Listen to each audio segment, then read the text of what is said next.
I slept with nearly 50 girls in my first season. Today, lads and ladettes, grab your passports, plimsolls and condoms, because we're diving into the highs and lows and the rise and fall of the notorious holiday company Club 1830. These cheeky cunts offer guests the chance to be up at the crack of dawn or Julie, and going home with an STD was a badge of honour. But give a fuck, chlamydia's only a couple of tablets anyway. We'll examine how this holiday company went from starting in the 60s as just a way to flog the shit night flights no one wanted, to full-blown debauchery on a continental scale, sending young horny Brits to every corner of Europe, upsetting plenty of people and establishments along the way. And we'll see if it's good riddance or a goddamn fucking shame that the sun finally set on Club 1830. Once again, we find ourselves in the glorious early noughties, a time when every cunt tried to look like Beckham but ended up looking like Anthony from Big Brother, with that weird spiky mullet barnet and massive fuck-off diamante earrings, and all the birds straightened their hair to within an inch of their lives, with that weird side parting and they looked like they had a fucking helmet on their head. Gio Goy was the bollocks, YSL weren't muggy yet, and Ed Hardy was all over the gaff. Music was still just about not totally fucking shit, which you probably illegally downloaded from LimeWire and it completely fucked your computer in the process. It was a time when getting as fucked as physically possible was an aspirational pursuit, and you were lucky if you had a mate who bought a disposable camera out with them, and then the next day bopped down Tesco to get the pictures printed. It's a time when photos was about capturing memories with loved ones and mates, not likes from strangers. It was the final generation before social media comes along and fucks everything up, turning everyone into Coachella-loving narcissistic wannabe cunts obsessed with Instagram and TikTok. And believe it or not, kids, instead of people taking pictures of their drinks, they actually fucking drunk them. But little did people realise, we were all marching towards the inevitable rise of the online world, with Bebo hitting the internet in 2005 before MySpace and Facebook shortly followed. And also crucial to this story at this time, only fucking hippie weirdos and grungers went festivals, with record numbers of young Brits from across the land packing their bags and fucking off to the Med for a holiday of a lifetime, with two simple goals: getting fucked and getting fucked.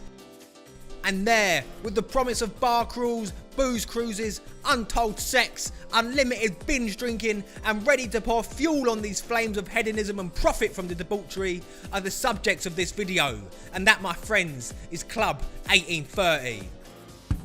This proper naughty story actually kicks off in 1965, when the firm just made this poxy little thing to fill its shitty night flights no one wanted, and it eventually ended up taking a load of posh twats to Costa Brava for a piss up that went down a right treat, and proved to be a nice little earner for the firm. But Club 1830 really came into prominence in the late 1970s and 80s. The true glory days of the bush, when airfares started to drop and going on holiday stopped costing an arm and a leg, opening the market to the young and working class. So all of a sudden, it weren't just Claudia and Hugo who could afford to go on the lash. Now Steve, Sarah and Gary were on the first flight to Magaluf and all, with fingering and pina coladas at the forefront of their minds. Meaning it was in fact the parents of the generation we later go on to discuss who actually put this naughty little firm on the map. And it was these raunchy mothers and fathers to be, going out to Corfu before their fannies and balls would dry up in loveless and sexless marriages, who were actually the OGs in this town. And yeah, that's right, your parents went mental and all, and there's a very strong chance that some of you watching were conceived in one of these sorry excuses for a bed in Zante that wouldn't be out of place in an Ecuadorian prison. You know the ones, the concrete mattresses, boulder-like pillars, and bedding cheaper than Tesco brand bog roll. And it was these horny fuckers who set the firm on the road to success, earning it its very own shiny place on the London Stock Exchange. So it's no surprise that come the late 90s, with an army of fresh and up-and-coming millennials gagging to take off the training wheels and ready and waiting to show the world how it's done, who Club 1830's reeled in hook, line and sinker, with the help of its tongue-in-cheek and often outlandish adverts. These of course earned them a smack on the bum from the Advertising Standards Agency, being the second most complained about firm of 1995. But with all publicity being good publicity, a spokesman for the company happily admitted the campaign was successful at achieving its objectives. Of course, the film industry jumped on the bandwagon and all, with Kevin and Perry Go Large hitting the big screen in 1999, making over 10 million at the box office and keeping this style of getaway very much in the mainstream. The horny holiday company was doing so well with its promises of sun, sex and sangria, the bleeding Thomas Cook Group brought the brand, and come the early noughties, claimed it owned 65% of the entire youth holiday market and had racked up sales worth 48 million quid come 2002, which ain't far off 100 mil in today's world. Now inflation's fucked us all up the shitter. Getting kids fucked was big business. This of course saw the rise of the copycat firms, eager to cash in on the debauchery. This includes the likes of 20s, Escapades and even fucking Olympic got in on the action, with all of them promising beach parties, bar crawls, booze cruises, school discos, phone parties, water park parties and everything in between, with the shenanigans all orchestrated by the companies, reps. The role of the holiday rep was simple. Sell as many tickets and wristbands for these naughty trips at all costs, more often than not to punters who were just sat around their hotel pool, fresh off the coach from the airport. And that would often be after spending the entire fucking coach trip listening to these blaggers bang on about how fucking amazing these trips were. And once they'd got these walking pan notes on the nights out, it was the reps' jobs to then get these people as fucked as physically possible for all manner of drinking games, and then once fucked, try and get them to fuck. The rep was a truly interesting character. Serial drinkers and shaggers themselves, they would often take to running these events like ducks to water, and it was the allure of being paid to party that convinced these professional pissheads to hit up these tour operators for a job of a lifetime. Why work in Morrison's in Wakefield when you can get paid to be a napper on the lash? But beneath the boozing, these were in fact well-masked corporate style roles based on numbers and targets, having to be salespeople on little to no sleep with a raging hangover and probably a severe case of crabs, driven by sales performance and under high pressure to shift as many of these tickets as possible, with generating as much cash for these holiday companies the only real priority. And of course, there was the official policy of no alcohol and definitely no having sex with the punters, but you'd have to be the most gullible cunt on earth to think that didn't happen on an absolutely massive f***off scale. Reps were renowned for getting just as off their nuts as their guests, and shagging as much as possible was the whole point of taking the job in the first place. I mean, who the fuck goes Bulgaria for the scenery? With the noughties now in full swing and getting as fucked as physically possible and sleeping with strangers truly acceptable mainstream behaviour, thanks to the likes of MTV and Channel 4, ITV will go on to make a documentary about these unruly reps, and with the holiday companies now starting to make the headlines for all the wrong reasons, it was of course only a matter of time before things started to go tits up. In 2003, the British Old Bill had to send out a superintendent and inspector to Falaraki in Greece, where the average male to female holiday maker ratio was 9-1. Hang on a minute, 9 geezers to every bird? Behave yourself, son. Anyway, these British coppers had to help the local authorities deal with the escalating behaviour after an 18-year-old woman faced jail for 8 months for baring her breasts, or getting her tits out as we like to say. Had to wait for it. Eurovision Thong Contest. The bare-chested babe though returned home after she coughed up and paid a £2,000 fine. The UK police claimed at the time that the aforementioned ITV documentary club reps had in fact poured fuel on the flames of the Brits binge drinking abroad and had glamorised the behaviour, but also acknowledged the Mediterranean bar owners had a responsibility to not pry young and impressionable people likely on their first ever holiday without their parents with unlimited amounts of cheap alcohol. Ironically though, the UK government invited the Greek authorities to study how to police a night out by taking them Blackpool, which must of course left the poor old Greek cozzers realising they were proper fucked. Can you imagine? Come over here and we'll show you how to sort it out, and then thinking thank f*** they've got a plan, but then you end up on the high street in Blackpool with Scots and Northerners kicking each other's heads in, geared and boozed off their faces, and the young girls are still basically naked despite it being February, and they're just as rowdy as the geezers. The poor Greek coppers probably cried themselves to sleep that night in some fucking horrible Premier Inn down the seafront.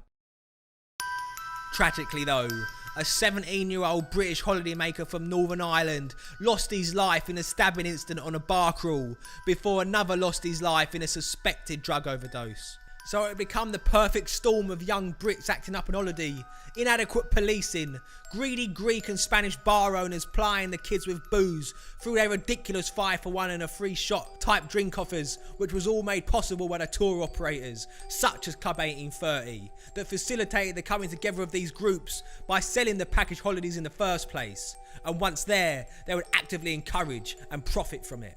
On the continent, many locals felt their once beautiful and peaceful hometowns were being destroyed, and community groups would put the pressure on curbing the antics. However, with the money to be made, this was not an easy task, with huge parts of the local economy now truly dependent on the boozy Brits, from the bar and club owners, hotels, fast food and moped hire companies becoming increasingly powerful and influential within their town halls. Clear battle lines were drawn between who wanted to keep and who wanted to get rid of this type of tourism. And sadly and almost predictably, the deaths kept coming in Faliraki, with a total of 3 in the space of 3 weeks in that same ill-fated summer of 2003, and others left in critical condition in hospital, with even more locked up and facing jail time across the land for indecent behaviour. 9 blokes to every girl, yeah? Who'd have predicted that, eh? One Welsh lad had to choose between a £2 fine or a year behind bars for pulling a moonie. And of course Sir Dozy Sod paid up sharpish and went home with his towel between his legs. Meanwhile, several reps were forced to quit after being filmed performing sex acts in public. Go on, my son! As smartphone cameras started to develop into the ultimate grasses, it was no longer what happened on holiday stayed on holiday. And of course, there was a standard rep strip show that went from being a bit lewd to fully nude in no time at all. But it was the extreme violence that summer that proved to be the breaking point for the lawmakers of the island of Rhodes, and strict rules were put in place to stop the unruly teenagers who behaved like football hooligans, as they placed an outright ban on bar crawls. This coincided with the UK's Foreign Office revealing that 1/3 of British women raped overseas were attacked in Greece, many in Faliraki. However, fast forward just a few short years, and local businesses would go on to claim that the clean-up all but decimated the resorts, wiping out up to 90% of revenue for some. Sophia Gukma, who owned the Acropolis restaurant on the corner of two of the town's busiest streets, said before, this area will be filled with young English people. They were good customers. For 15 years we had them on pub crawls on 18 to 30 holidays, but then there was trouble because the hotels that catered for families couldn't deal with them. They cracked down on young people and they left, with nothing to replace them. During this crackdown, the holiday reps themselves too became the target of the old bill, and several were arrested for flaunting the ban by arranging bar crawls on the sly, with the help of cheeky bar owners who weren't going to let some pesky new law aimed at preventing death and rape stop them.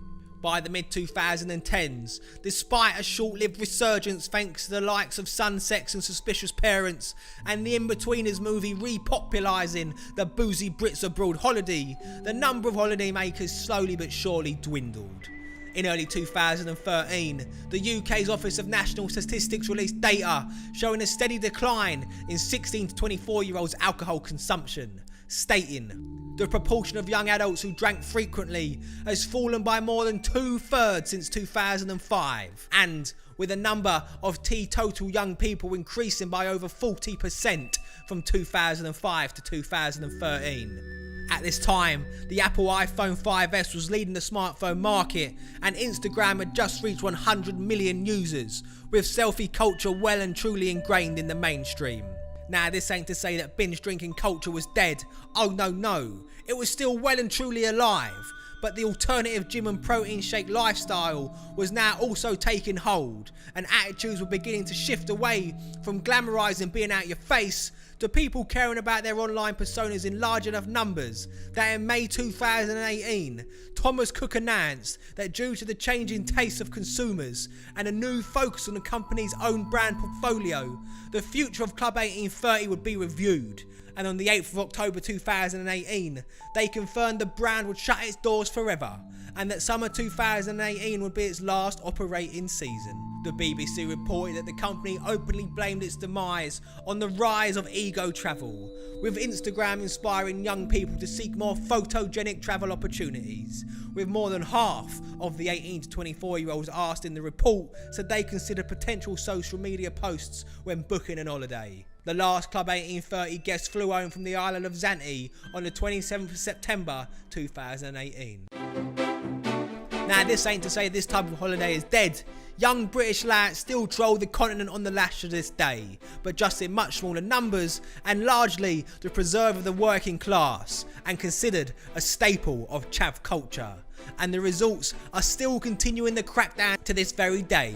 Strict drinking rules were brought into Spain's Balearic Islands 4 years ago, with Magaluf, the final remaining stronghold of this shit, now well and truly in the old Bill's crosshairs. But that has not stopped the violence, with 4 Brits stabbed in just a single night just a few years ago. While some resorts, such as Ibiza, have capitalised on this selfish shit, what was once a town built around drugs and house music has marketed itself as a place for the beautiful, with people flocking there to show off their scantily clad bods and do all they can to look as cool as fuck online. So you have to ask yourself, if Club 1830 or any of its like-minded competitors were still about today, what else you gonna fucking do? Keep living with your fucking parents who bought their £500,000 gaff for 2 shillings and a packet of crisps back in the 80s? As you just carry on jerking your gherkin till your bellend's so red raw you have to go rifling through your mum's cupboard for cream to take the itch away from your poor battered helmet. And then shuffle back into your soulless office block your prick employees insisted you had to go back into so they can continue to you in person, just like the good old days, increasing your workload year on year as they gently bend you over and fuck you straight up the arse, only giving a fuck about increasing their bottom line at your expense, whilst your real-time pay drops below inflation, and all these shit cunt politicians just laugh and crack on, fiddling their taxes as they take the piss at illegal parties in Downing Street, and then send you off to war just to die like a fucking dog in some muddy field, or some fucking desert country we've repeatedly bombed for decades in the name of freedom. But it's alright because you'll never be able to afford your own gaff anyway, and there ain't no way you ever paying off your student loan, as these Scottish debt collectors who went uni for free chase you up and take it out your pay in the name of Her Majesty, whacking unachievable interest on top. But it's sweet because you'll never have to worry about paying a mortgage anyway, you've just got to pay some other cunts from in the form of rent. Or you could just say fuck it and get yourself out to Napa with your best pals, who are all in the same boat as you, and you get fucked out your nut together, while some dirty fat bird from Leeds noshes off your sweaty disco dick in the toilets of some dirty Greek club that's playing temper tea so loud you're guaranteed to come away with at least tinnitus and probably an STI, and then laugh about it the next day around the pool over some disgusting sorry excuse for a full English, with illegal Sky Sports playing in the background, as some poor cunt called Christos, who ain't had a day off since March, cleans up Becky's sick from around the pool, before you all get dressed up like Britney Spears and fuck off back down the strip to some seedy bar called Big Ben, to drink endless filthy fish bowls filled with cheap booze and whatever strain of the flu's going round at the time, singing do you really like it, is it wicked? But you get so battered, before you know it, you get lemon to the wrong fuck off lump Albanian bouncer who takes nothing but pleasure from weighing in yet another gobby young English cunt who can't handle his booze. Then come 2 in A&E. But it's alright because your mum insisted you got travel insurance and you just thought she was being extra and banging on.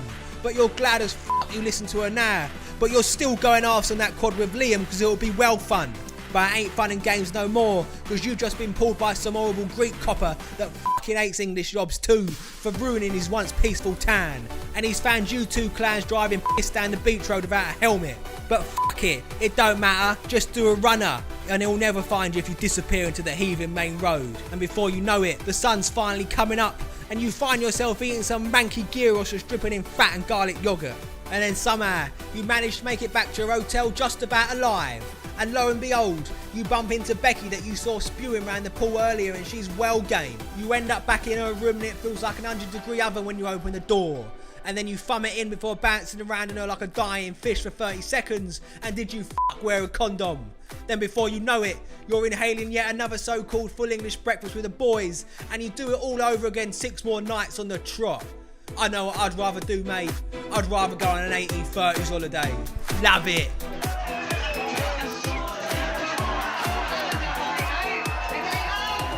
Which of course begs the question, Want more proper naughty stories like this one? Of course, fucking of course. So hit that fucking like and subscribe button now.